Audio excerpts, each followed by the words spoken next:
This video is brought to you in collaboration with wowhead.com.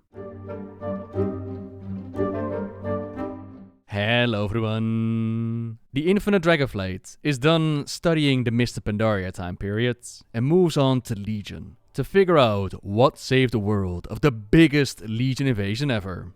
Remix is back, and to help out the Infinites a bit, let's go over the full story of the expansion. Starting with, why does the Burning Legion invade to begin with? How come we've seen the demons try to claim Azeroth time and time again? Our crusade will prevail. Well, this here is Sargeras, but the mad corrupted titan did not always look this way.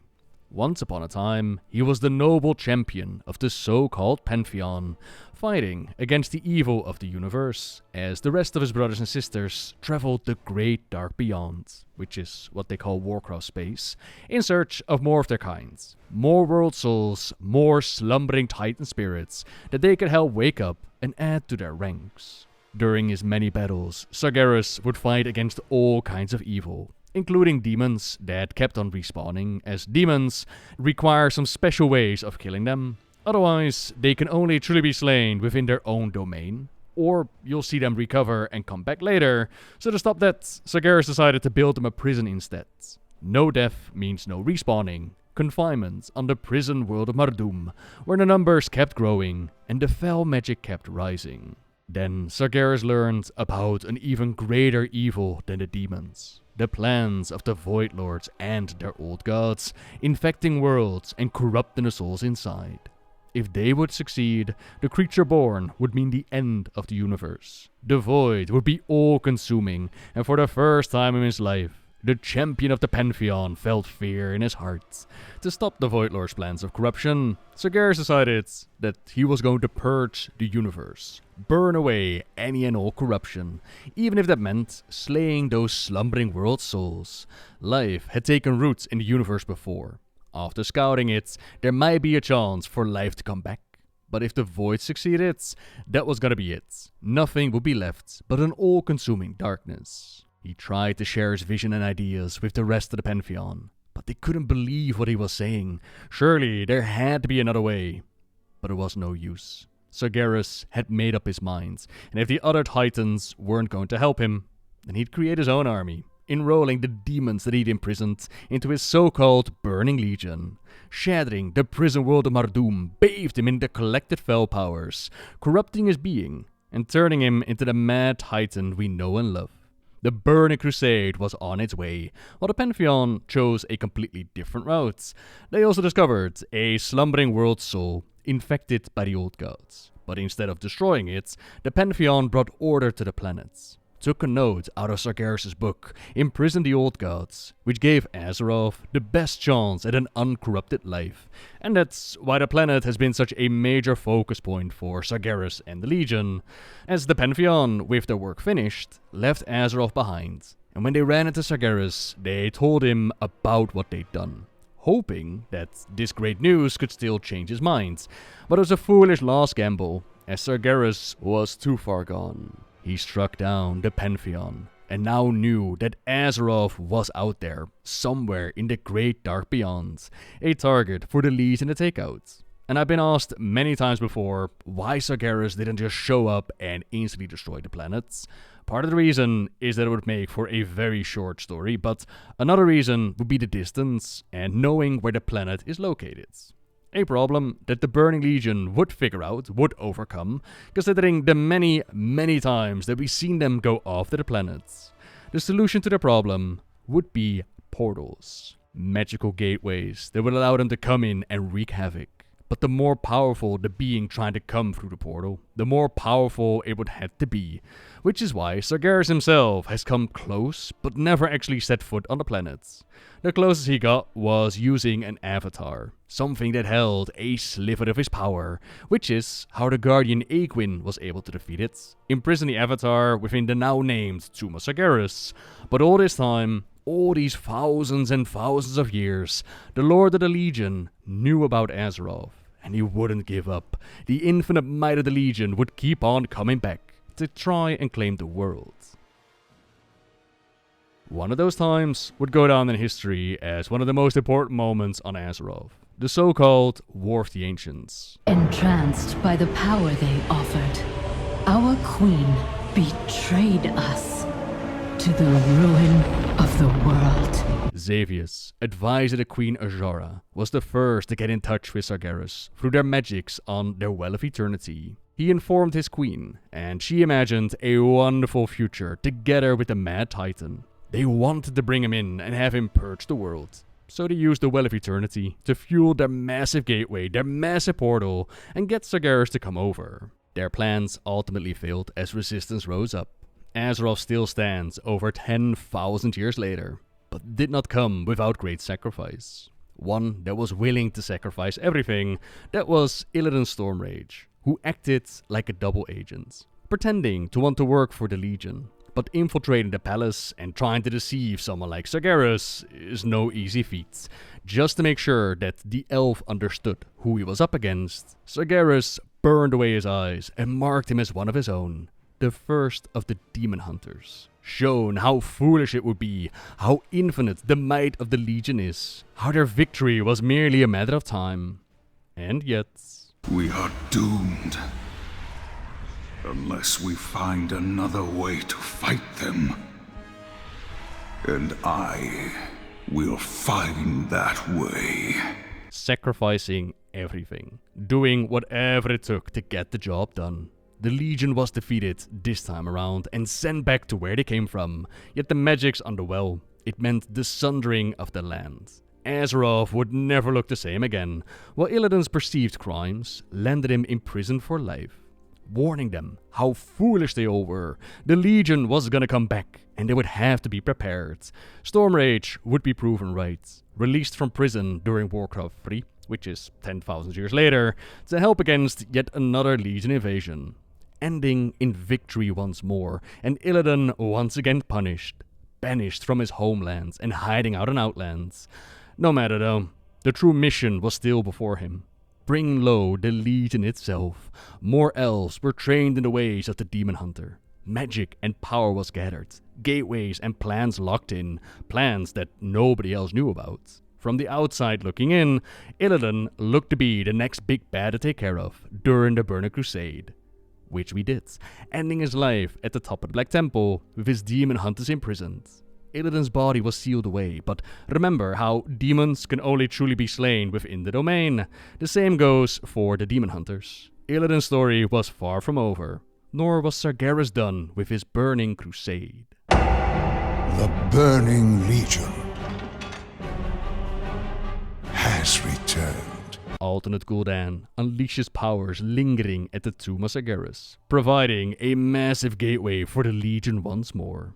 The Horde and Alliance have to put aside the differences, unite on the broken shore to push back the tide. But this time, the might of the Legion is more than they can handle. Do not let the Horde die this day.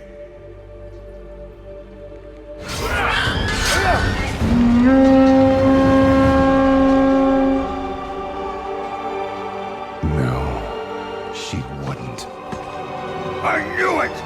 I knew we couldn't trust her! The Horde is forced to retreat, which for the Alliance looks like the Horde abandons them. Apparently, they discussed no plans for retreats, and this moment causes friction amongst the factions. War Chief Vol'jin dies and passes on leadership to Sylvanas. High King Varian sacrifices himself, also dies, and so now his son Anduin takes over as High King of the Alliance.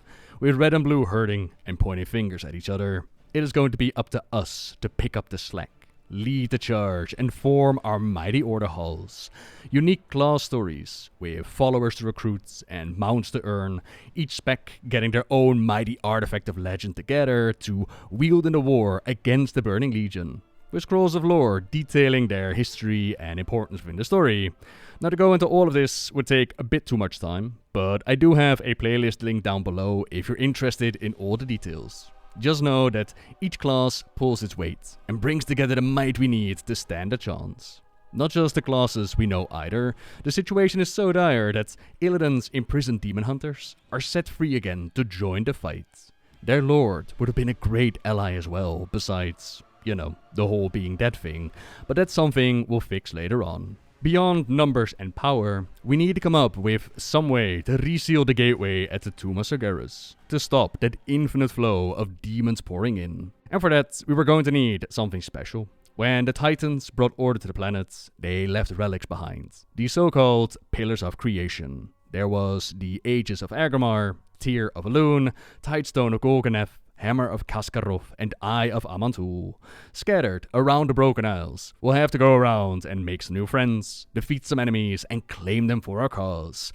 Given the choice to do the zones in whatever order we want it, let's follow the clockwise pattern and start in Azsuna, home to the Tidestone of Golganeth, which got shattered by Queen Azjara when Prince Ferrandis tried to use its power during the War of the Ancients in order to try and destroy the Well of Eternity, stop Sargeras and the Legion from coming in. One amongst the prince's people snitched on him to the queen, and her retaliation was swift. Not only did she shatter the Tidestone, but also curse those in Ferrandis' court.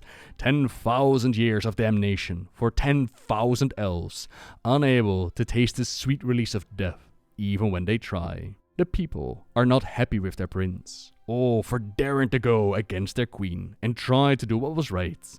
As the prince now joins us on our quest for the Tidestone, Azjara shows up again. I'm giving you an opportunity to kneel before me, princeling. Maybe something can be done about that little curse. To release my people's curse, to redeem myself, and secure my legacy. The people of Azsuna were and always will be too proud to kneel before your demonic allies, witch. And we will never kneel before you!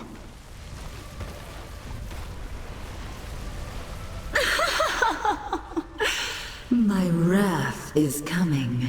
The cursed millennia have done nothing to weaken his resolve. Ferrandis will never serve Azjara. Her wrath will come soon, but his people, witnessing their prince standing up to her firsthand, realize how wrong they've been about him. That doesn't solve our Tidestone problem though, as we have managed to find the broken pieces, which were then stolen by the Naga and brought to their queen beneath the waves. Azjara was kind enough to restore the stone, which they then used to summon the promised wrath, but we take it on, vanquish it, adding the first pillar of creation to our collection.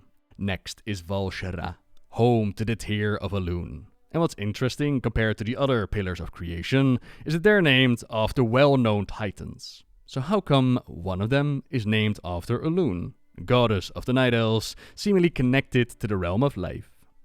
Uncertain, but a connection might be through the mythical realm of the Emerald Dream, the domain protected by Xe'ra and their green dragonflights. The Emerald Dream is not all peaceful and dreamlike though. Not after the imprisoned old gods managed to see the corruption within, bring forth the so-called Emerald Nightmare.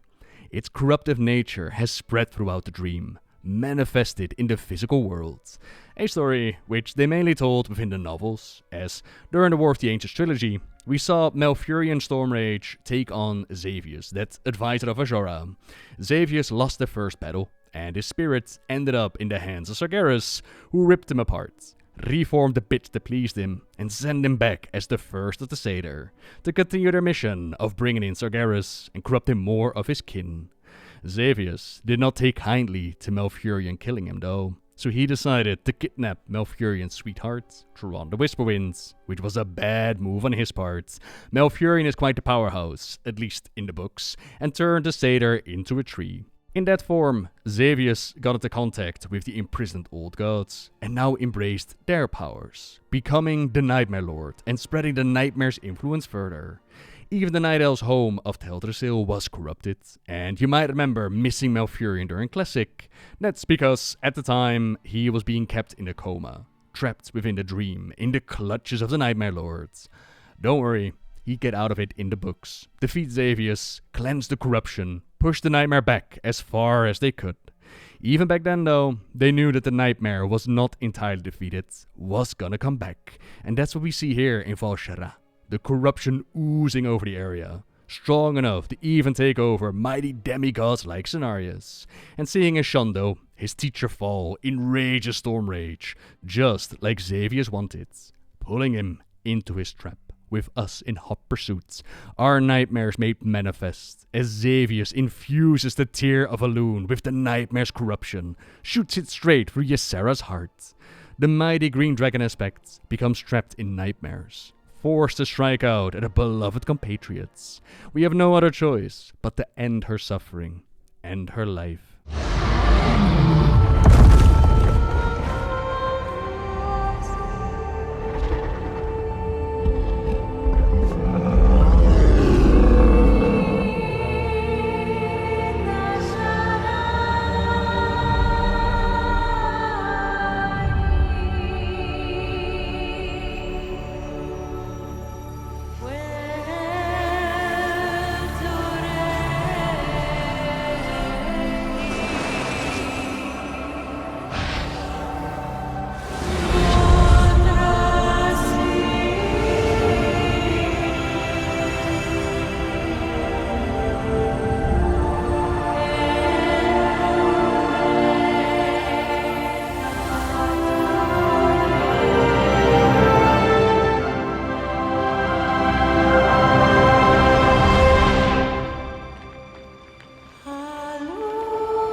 Which leaves behind a purified Tear of Elune.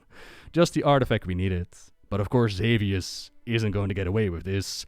First, we rescue Malfurion out of his clutches, and then we follow the Archdruid's lead through the Emerald Nightmare, saving Cenarius and bringing Xavius low, to which we once again push back the Nightmare's corruption as far as we can. Almost completely gone, as if it never existed.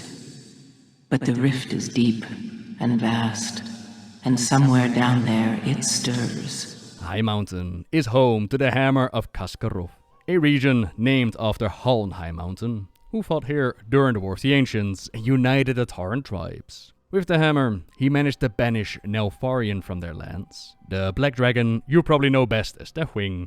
Now, the Black Dragonflight was corrupted by the old gods, but with the hammer, Haln was able to send the mad aspect away and then do something incredible.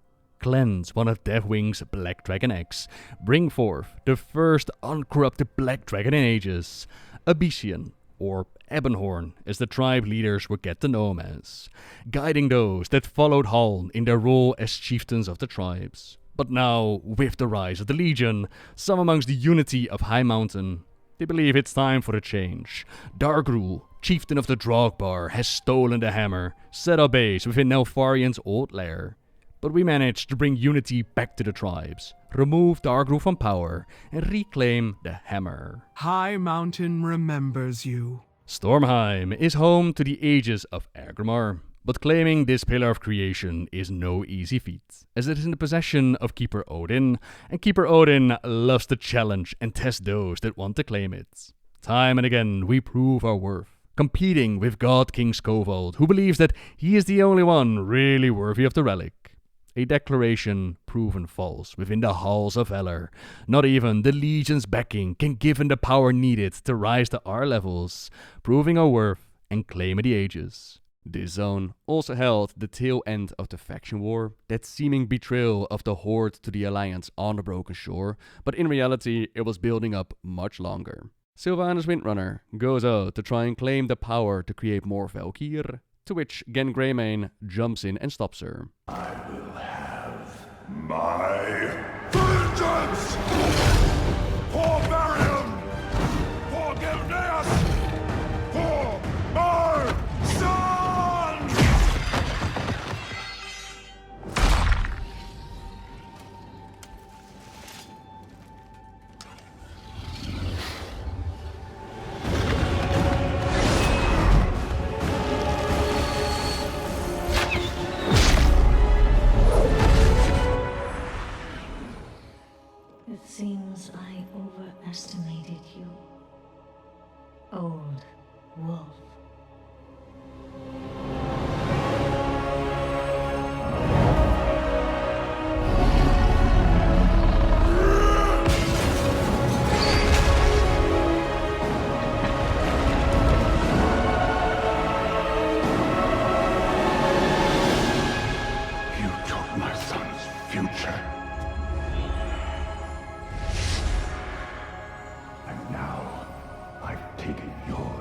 This was pretty much all the faction war we were going to get for the expansion. Besides World Quest, where we were like taking towers from each other, the rest of the expansion focused more on the overarching story. So the Pillars, Sargeras, and the Burning Legion. The faction war, we did fight each other, but it wasn't a main thing. Leaving only one pillar of creation left to be taken. The Eye of Amantul, resting within Suramar, home of the Nightborne. These Nightborne were once upon a time highborn Night Elves, working for their queen Xe'ra with a high focus on gathering powerful artifacts. But their leader Elisand could see that the demons were not the way forward. The destruction of Azeroth was not something they desired as much as the queen did, so when the Legion started to try and make a second portal at their Temple of Alun, the place we now call the Tomb of Sargeras, Elisand and the people took action, gathered the Pillars of Creation, and sealed off the gateway. That's why that power reserve was waiting for Kil'jaeden, and that's why we need the Pillars once more. Except Elisand did not have Suramar join the rebellion outright. Instead, they'd use the Eye of Amantul to make their own fount of power, called the Nightwell, bubbling their city and keeping their own people safe, while the War of the Ancients raged on the outside. It worked. Centuries passed. Without moonlight. Without sunlight. To survive, we turned to the Nightwell, a font of great power in the city's heart. Slowly, it changed us. Under the well's influence, these Night Elves transformed into the Nightborne. But similarly to the Blood Elves, they also developed a huge dependency on the magics provided by the well. Being disconnected from it, like those punished and cast out of their city, it means that the Nightborne will first become a Night Fallen, and if no nourishment is found, they'll devolve even further and wither away. Can you hear me, my friend? I cannot see you anymore. I think perhaps it is time to say goodbye then. Thank you, my friend, for letting my last few hours mean something. Once withered, there's no coming back, and death soon follows after, a fate you wouldn't wish on your worst enemy. Now, 10,000 years later, the Legion has returned with a simple offer: lower your shields or be destroyed. This time, the fates show Elisand that joining the Legion is the only way forward. Something not all of her people agree with, but what to do when you're so dependent on the Nightwell under control of your leaders? Well, what about combining arcane magics with the power of nature itself? Introducing the Fruit of the Arkandor, special trees feeding upon the magic of the world, which creates this fruit that not only can bring the Nightborne back from being Nightfallen, but also entirely cure the dependency on the well, saving them from that horrible fate and allowing them to rise up against the Queen and the Legion, uniting the elven tribes of Azeroth, who don't exactly play nice with each other, but they are willing to put aside the differences for the sake of the world. Together, we raid Suramar, defy the fates and fortunes, and bring Elisand low.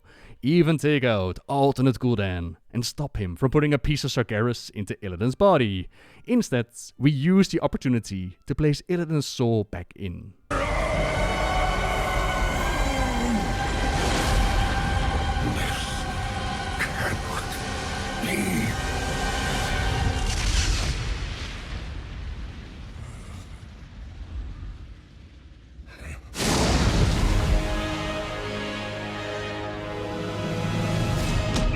Bit of a sidetrack here, as we've been so focused on the Pillars and sealing of the gateway. But in the background, we learned about the Army of the Light, which is fighting against Sargeras and the Legion. This info comes from a message crystal, a piece of the Prime Naru Xe'ra, who shows us that we were very wrong about Illidan's Stormrage. We need the Child of Light and Shadow in the battle to come, and so we work on bringing Illidan back. Make contact with his spirits, pick it up in Helheim, store it within Light's heart. Now the moment has come to bring the betrayer back and place ourselves on the path of destiny. You have seen what I have seen. You know what we face.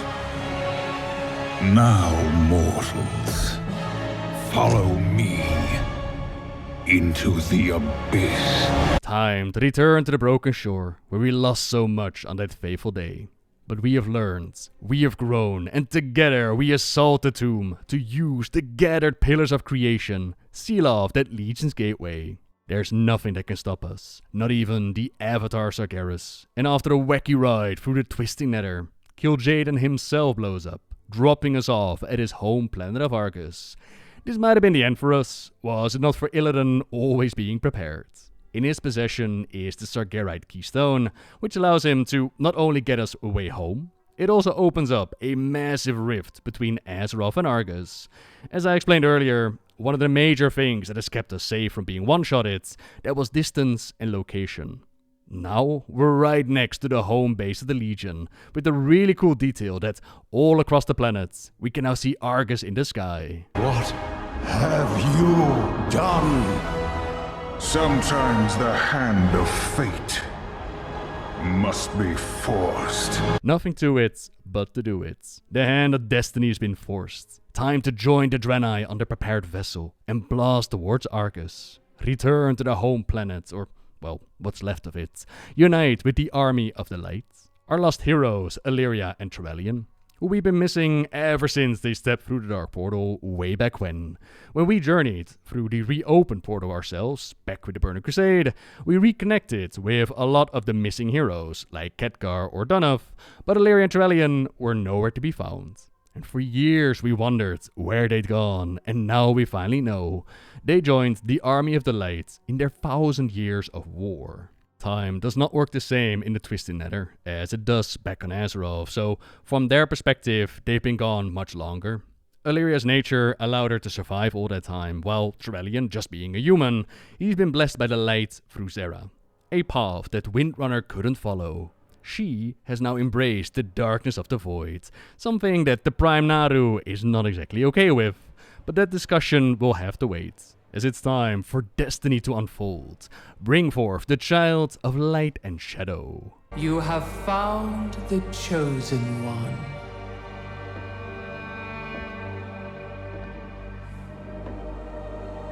Illidan, from birth, the light in your eyes held such promise for the future.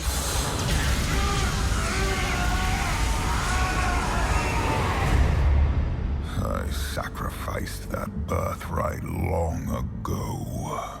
Do you not wish to reclaim what was lost? To be whole again? The Legion's end is all I seek. My child, you've given so much for so little. Your true potential, your redemption, lies before you. Let go of your shattered form and embrace the light's power. I've traded my freedom for power before. The prophecy must be fulfilled. Your old life has passed. The light will forge you a new one. It is not yours to take. The light will heal your scars. I am my scars! The light is your destiny. My destiny is my own!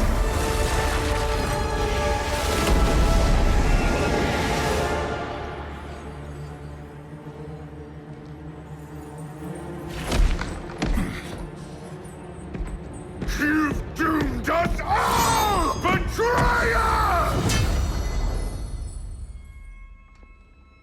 Your faith has blinded you. There can be no chosen one. Only we can save ourselves. And so, we battled on, fight our way through the broken world of Argus, and set our sights on Antorus. As we do, great secrets are exposed. demons always had the ability to regenerate. That's why Sargeras imprisoned them in Mardum to begin with, and that's why Illidan, or even the demon hunters themselves, they have the ability to come back the way that they did. But this regenerating, it took too long for Sargeras, so he enslaved the world soul of Argus and forced it to speed up the process. Not the only Titan soul in the Lord of the Legion's possession. The Pantheon, his former brothers that tried to convince him not to start his Burning Crusade, they've ended up here as well, in the careful care of the Shivara, who not only torture Vadi Mavras for failing to summon Sargeras back during Wrath of the Lich King, they've also been hard at work at trying to corrupt and convert his fellow Titans to make the so-called Dark Pantheon. The only one that has managed to elude capture is Eonar, but it's only a matter of time before the Legion gets to her location as well. We join Illidan, Velen, Magni, Illyria, Turellian, the Army of the Light, and we battle our way through the Legion's ranks, striking down the demons, saving the Titan's soul. All the while, up in the sky, we can see Sargeras creeping closer and closer to Azeroth. Our time is running out. The seat of the Pantheon.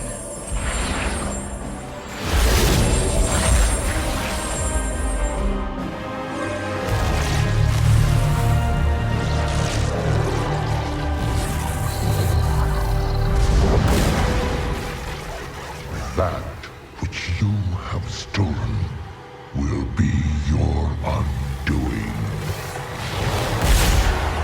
Rise, Argus. Rise, my broken world. While Sargeras focuses on Azeroth, we have no other choice but to contend with Argus. A battle against an actual Titan, even one that's been abused and tormented for ages. How can we possibly win? Well, we don't. Just like when we fought the Lich King, Argus wins the battle. Our bodies dead on the floor.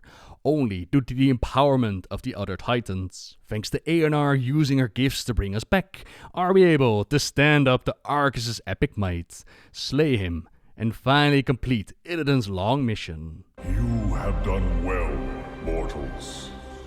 It is time. We must gather our strength. Return home, children of Azeroth. Kil'jaeden, we've done all we can. Every choice, every sacrifice has led me to this moment. To face him once again. You are not coming with us.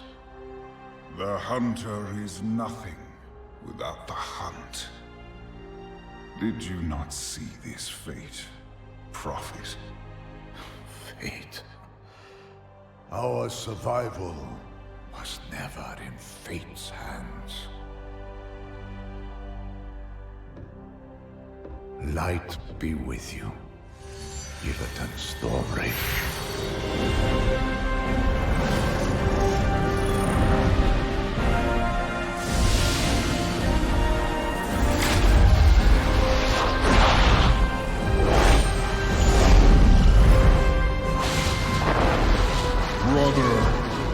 Your crusade is over!